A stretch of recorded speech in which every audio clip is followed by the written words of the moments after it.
Hello friends, അപ്പം നമ്മൾ ഇന്നൊരു ജേർണലിങ് ചെയ്യുന്നുണ്ട്. എൻ്റെ ഡയറിയിൽ ഫസ്റ്റ് നമ്മളൊരു സ്റ്റാമ്പ് ഒട്ടിച്ചു കൊടുക്കുന്നുണ്ട്. നമ്മളത് അതിൻ്റെ ബാക്കിൽ ഇത് പറിച്ചിട്ട് ഒട്ടിച്ചു. പിന്നെ ഒരു പാറ്റേൺ പേപ്പർ ഫെവിക്കോൾ വെച്ചിട്ട് ഒട്ടിച്ചു കൊടുക്കുന്നുണ്ട്. നല്ലൊരു പാറ്റേൺ പേപ്പറാണ്. അത് കഴിഞ്ഞിട്ട് അടുത്തത് നമ്മൾ വേറൊരു പാറ്റേൺ പേപ്പറുണ്ട്, അതും ഒട്ടിച്ചു കൊടുക്കുന്നുണ്ട്. അതിൻ്റെ സൈഡിലായിട്ട് മറ്റൊരു പാറ്റേൺ പേപ്പറിൻ്റെ സൈഡിലായിട്ട് അത് ഒട്ടിച്ചു കൊടുക്കുന്നുണ്ട്.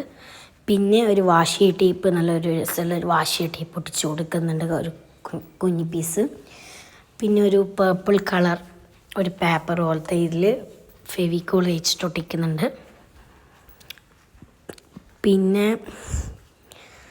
പിന്നെ ഒരു സ്റ്റിക്കർ പോലത്തെ ഒരിതിന്ന് ഒരു സ്റ്റിക്കർ എടുത്തിട്ട് ഒട്ടിക്കുന്നുണ്ട്. നന്നായിട്ട് അമർത്തി കൊടുക്കുന്നുണ്ട്. അത് കഴിഞ്ഞിട്ട് വീണ്ടും വേറൊരു സ്ക്വയർ പോലത്തെ ഒരു ഷേപ്പ് ഉള്ള സ്റ്റിക്കർ ഒരു ബ്ലൂ കളറ് എടുത്തിട്ട് ഒട്ടിച്ചു കൊടുക്കുന്നുണ്ട്.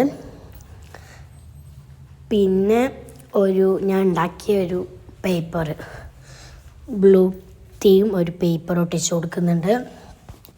പിന്നെ വീണ്ടും ഒരു സ്റ്റിക്കർ തന്നെയാണ് ഒട്ടിക്കുന്നത്. അതൊരു പിങ്ക് കളറാണെന്ന് തോന്നുന്നു, ആ പിങ്ക് തന്നെയാണ്. ഒരു പിങ്ക് കളർ സ്റ്റിക്കർ ഒട്ടിച്ചു കൊടുക്കുന്നു. എന്നിട്ട് ഒരു സർക്കിളായിട്ട് വരുന്ന ഒരു സ്റ്റിക്കറും ഒരു ലാവൻഡർ പോലത്തെ ഒരു ഇതിൽ ഒട്ടിച്ചു കൊടുക്കുന്നുണ്ട്. പിന്നെ ഒരു പേപ്പറിന് ഒരു കുഞ്ഞു പീസ് തോട്ട് എഴുതിയ ഒരു ഇത് കത്രിക കൊണ്ട് മുറിച്ചിട്ട് നമ്മൾ ഫെവിക്കോള് വെച്ചിട്ട് നന്നായിട്ട് ഒട്ടിച്ചു കൊടുക്കുന്നുണ്ട്. പിന്നെ ഒരു ഇത് പശ വെച്ചിട്ട് ഒട്ടിക്കുന്നത് തന്നെയാണ്. അതിനകത്തുനിന്ന് ഒരു സർക്കിള്, ഒരു മുറിച്ചൊരു സർക്കിൾ ഉണ്ടായിരുന്നു, അതും നമ്മൾ ഫെവിക്കോൾ വെച്ചിട്ട് തന്നെ നന്നായിട്ടൊന്ന് ഒട്ടിച്ചു. അപ്പോൾ നമ്മളെ ജേർണൽ ഏകദേശം കഴിയാനായി. പിന്നെ ഒരു 3 വരുന്ന ഒരു സംഭവമുണ്ട്, അതും ഒന്ന് ഒട്ടിച്ച് കൊടുക്കുന്നുണ്ട് ഫെവിക്കോൾ വെച്ചിട്ട്. പിന്നെന്താ ഒട്ടിക്കുന്നത്? പിന്നെ ഇത്രയേ ഉള്ളൂ നമ്മളെ ജേർണൽ. ടാറ്റാ.